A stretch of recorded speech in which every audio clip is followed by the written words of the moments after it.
Do you think women misunderstand men's priorities in what they want in a relationship? Story 1. Initiative. I don't want to always be the one planning dates or asking her out. It's also nice when a woman initiates physical intimacy. Even we men want to feel desired. If you're leaving everything up to me, it makes me feel like you're not really that interested. I want to be wanted. Story 2. Physical intimacy in return that isn't immediately interpreted as following through with the assumption it was initiated due to a desire for sex. Sometimes I wouldn't mind just random physical contact, just the same as I would offer in appreciation for her just being herself. Story 3. Being able to say what you mean. We're not playing Pictionary. Talk to me in complete sentences. My wife is a proper Yorkshire lass. She doesn't drop daft little hints. She just comes straight out with it. It's so much easier to deal with that way. Story 4. Men often want to feel desired by their wives because they are human. Ways to make a man feel desired. Tell him he looks good. Take his arm while you walk outside. Exchange meaningful glances while out with friends. Appreciate when he goes above and beyond. Initiate kissing, making out, or physical affection. Tell him you want him. Build up his self-esteem. Story 5. For them to win. For all that is written about patriarchy and men naturally being inclined to power, there is a surprisingly large number of straight men that want some degree of smallness, for example, making less money, spending more time with the kids, being the submissive partner in relationships and even in sex, a smaller life with less influence, expectation, responsibility, power, to listen rather than boss, to seek quiet instead of confrontation or anger, and so on. There are many men that do not want their own roles either, at least in many aspects of their lives, and it is not really discussed enough because there is this unquestioned assumption that men's roles are inherently better, either because of the power offered or because of some innate role. Both political extremes seem to tacitly agree on this, and thus no man should complain about it because either women have it worse or men in their gender role are defective if they are not happy there. Story 6. Someone who will listen to our feelings without judgment and will not hold them against us later. A surprising number of women do not realize just how very important that is. Story 7. Understanding that her idea of happiness or how something works is not my idea of happiness or how something works, and being able to respect it or work together to make a compromise. Story 8.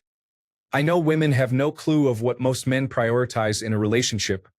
Too many TikTok women are bragging about being a boss and being loud and argumentative. They have no idea how much most men value peace and serenity. Story 9. Affection, compliments, positive reinforcement. It gets kind of exhausting to keep up the facade of being in control and secure all the time, playing the man role. It is nice to just be doted upon occasionally and be cared for like a baby. Story 10. I was talking with a class of high school boys at church, and it came down to the scout law. They did not know it until it was done, and I pointed it out. Here is the list of qualities that I wrote down from that talk. I matched it to the scout law. 1. Trustworthy. A wife who is honest and reliable. Loyal. She stands by him and supports him through all challenges. Helpful. She is willing to lend a hand and contribute to the partnership. Friendly. She is warm and approachable, fostering a loving environment. Courteous. She treats him and others with respect and kindness. Kind. She shows compassion and consideration in her actions. Supportive. She encourages his goals and aspirations, providing emotional and practical support. Cheerful. She maintains a positive attitude and brings joy into the relationship. Responsible. She is dependable and manages her duties and commitments well. 10. Brave. She faces challenges with courage and stands firm in her beliefs. 11. Clean. She values personal hygiene and a tidy home, creating a pleasant living environment. 12. Respectful. She holds their relationship in high regard and honors their shared values and beliefs. Story 11. That she doesn't shy away from confrontation. Women who tiptoe around topics that can cause possible conflict are often the same ones who will lie about or leave out details on certain things to avoid said conflicts. Story 12. My ex had a lot of guy friends, and that made me feel insecure a lot of the time. She was even good friends with one of her exes because they trauma bonded. I didn't even dare to hang out with my female friends when we started dating. I guess what I'm trying to say is no double standards. We have to be on the same page and team on certain things. Story 13. I think we both want that. A woman should be thanked for all the work she does for the relationship, and it is often taken for granted. In a traditional relationship, that dinner was great, honey. Thank you. Or a wow, you and the house look great tonight should be regularly spoken phrases, for example. But rarely do I ever see a man get thanked for working 80 hours a week, sometimes to pay for said house and all the extras. If he gets the least bit upset about it, he is then labeled as complaining. Some even go so far as to say, thanking a man for what he should be doing is nonsense. And that's the minimum he should be doing. Being grateful that he's working his life away at a job that doesn't fulfill him, just so she can have a happier, more enjoyable, easier life than she would otherwise, is considered coddling him. Can't be both ways. If working his life away for her sake doesn't deserve a thanks, then homemaking doesn't either. Story 14. The need to have some privacy and a safe space. Being valued, encouraged, and listened to works wonders. The classic, don't play riddles. Don't play body language. Just say it. Silent treatment never works. Most men, or a lot of them, don't care about the time you spend on your makeup, your look, your clothes. We haven't asked for this. Don't expect us to see it, appreciate it, or be grateful. If you think you are doing it for us, don't. More often than not, if a man starts to be distant to his partner, it doesn't mean he is attracted to a younger or prettier one, though it may happen, but because he feels misunderstood and there is no communication. Stop thinking obsessively, he doesn't love me anymore because now I have saggy breasts. Rather, that when he comes home tired, you ask him to mow the lawn, and if there are still 2 meters of lawn he didn't do, you don't tell him, oh, great job. But hey, there's still a chunk of uncut grass there. It won't cut itself. This attitude that bit by bit erodes a relationship. It's not because you have saggy breasts. It's because you are not emotionally available to him. Always speak to him critically, belittle him, and challenge him beyond his limits. I am a divorced man, and I know I am not among the only ones who, before arriving home, spend 10 more minutes in the car to breathe, knowing that when I open the door, I'll be screamed at and asked to do chores until I hit the bed, with no nice gesture or smile. I have met men who were crying alone and saying, it's horrible.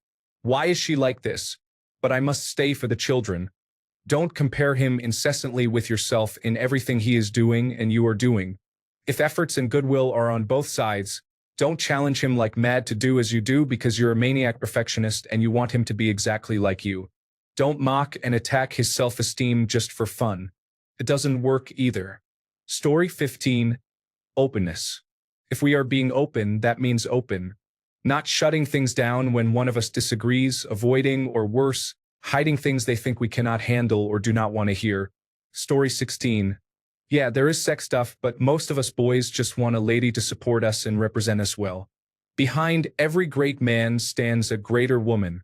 Some guy. True, though. Story 17. Not treating those in the customer service industry politely.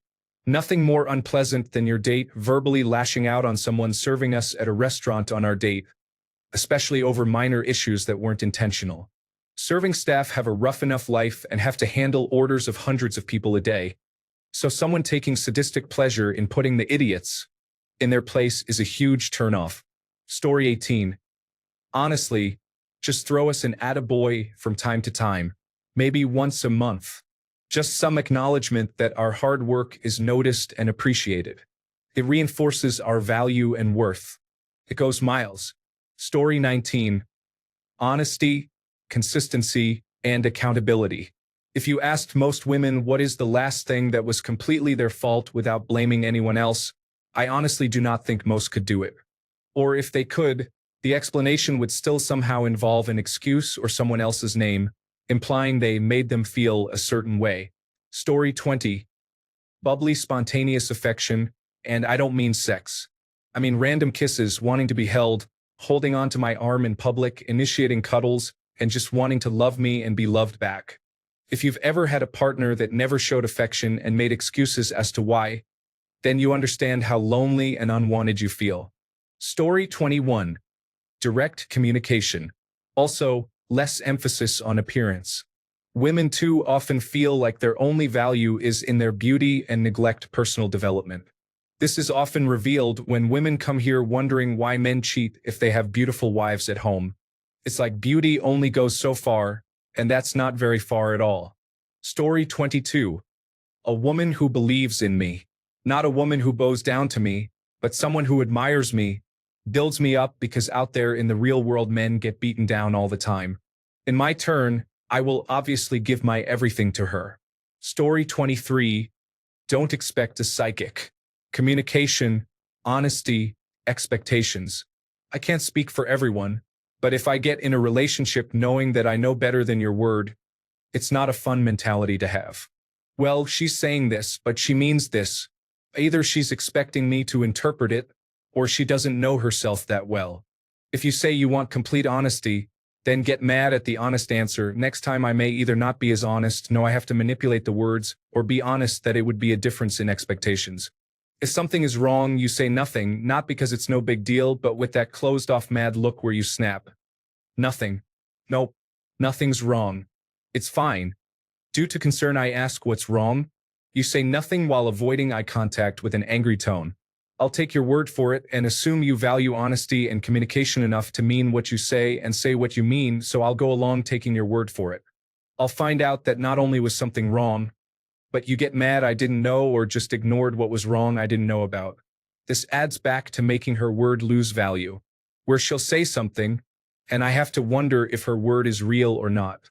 Compared to trusting someone and saying, well, I'm concerned, but if you say it's okay, I'll believe you.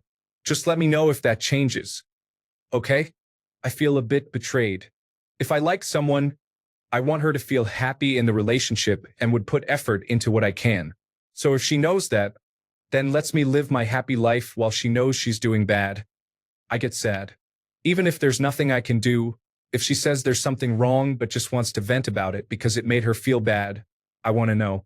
Now if she decides she doesn't want to share, that's fine. I won't press for information she doesn't feel comfortable sharing. Just not those moments where she doesn't say anything, then gets mad at me for not knowing or dropping the subject after she said it's nothing or it's fine. Story 24. Kindness. Sometimes, after a relationship has been established for a while, a mentality of you're going to have to deal with me emerges. This involves a sense of somewhat exploiting someone's love for you, taking advantage of their bond by allowing yourself to become unkind. I've seen it often, and I've ended relationships because of it. The world is a difficult place, full of hatred and pain. Don't be the person who makes your partner's home life unpleasant as well. Story 25. Affection but also silence. I want to feel loved, but I also want silence sometimes. It's not you, it's literally me. I can't stress how important it is that sometimes I just need to be by myself, and it has nothing to do with you. Story 26. Equal effort. Not seeing romance as something a man does for a woman. Not seeing paying for one drink as being enough and expecting the rest to be covered by the man. Just genuinely being equal to each other.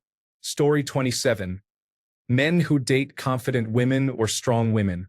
There are men who need a partner to remind their waiter when they go out on dates that someone missed an item on their order. Some men are non-confrontational and need an outgoing partner to speak up for them. So many women assume all men have to be alpha, confident protectors. Introverted men exist. They just don't speak up as much and are calm-natured. These are the men that cheer on their partner from the background. Quieter men aren't pushovers. They aren't losers, and they aren't the nonsense term beta. They still love their partners and they still protect and care for them. These are the types of men who you feel safe around.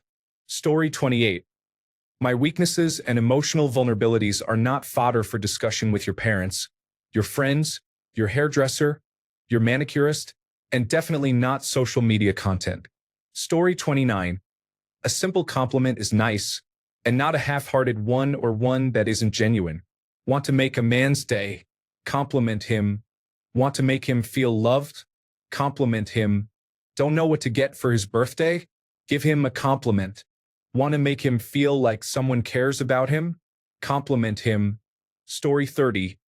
Open communication and not being ignored is important. You don't want to talk? That's fine, just say so. It's really not that hard. I'm not a mind reader. That is hard. Story 31. So many of these comments are so nice, wanting a woman to dress less sexy. But the actual reality is that the majority of men go crazy after the women who dress sexy. A more dowdy woman in the middle of these will be ignored. I have proven this time after time when I was younger. Story 32. Being empathetic and emotionally safe. That is, understanding where we are coming from even if it is something unfamiliar to their experience, and then also never using those things said in vulnerability as ammunition in the future. Story 33. I had a girlfriend once who corrected my misuse of a word by saying, "People often misuse that word. Fortunately, we know it means something else, right?" And in doing that, she showed me that she was clever. She understood how delicate my fragile male ego is, and she would help me protect it too. Story 34.